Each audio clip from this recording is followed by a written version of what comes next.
Big boss ಮನೆಯಲ್ಲಿ ಅಶ್ವಿನಿ ಗೌಡ ಹಾಗೂ ರಕ್ಷಿತಾ ಶೆಟ್ಟಿ ನಡುವೆ ಮೊದಲ ದಿನದಿಂದಲೂ ಕಿರಿಕ್ ನಡೀತಾಲೇ ಇದೆ. ವೀಕೆಂಡ್ ಸಂಚಿಕೆಯಲ್ಲಿ ತಮ್ಮ ನಡುವಿನ ಜಗಳದಲ್ಲಿ ಇಬ್ಬರ ಪಾಲು ಸಮವಾಗಿದೆ ಅಂತ ರಕ್ಷಿತಾ ಹೇಳ್ಕೊಂಡಿದ್ರು. ಈ ವಾರ ರಕ್ಷಿತಾ ಹಾಗೂ ಅಶ್ವಿನಿ ಬೇರೆ ಬೇರೆ ತಂಡದಲ್ಲಿ ಆಟವಾಡ್ತಾ ಇದ್ದಾರೆ.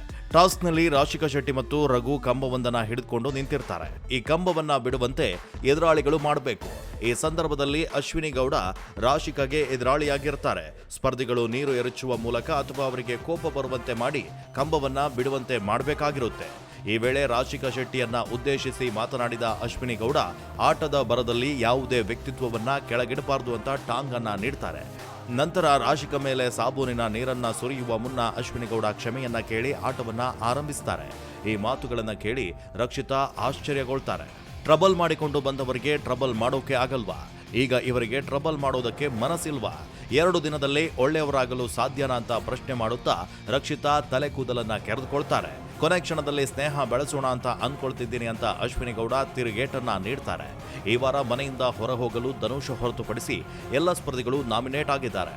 ಟಿಕೆಟ್ ಟು ಟಾಪ್ 6 ಆಟವಾಡಲು ಧನುಷ್, ಕಾವ್ಯ ಆಯ್ಕೆಯಾಗಿದ್ರೆ ಗಿಲ್ಲಿ ಮತ್ತು ರಕ್ಷಿತಾ ಶೆಟ್ಟಿ ಆಟದಿಂದ ಹೊರಗುಳಿದಿದ್ದಾರೆ. ಆದ್ರೆ ಈ ಒಂದು ಆಟದಲ್ಲಿ ಅಶ್ವಿನಿ ಗೌಡ ಸೈಲೆಂಟ್ ಆಗಿದ್ದ ಬಗ್ಗೆ ನಿಮ್ಗೇನ್ ಅನ್ಸುತ್ತೆ ಕಮೆಂಟ್ ಮಾಡಿ ತಿಳಿಸಿ.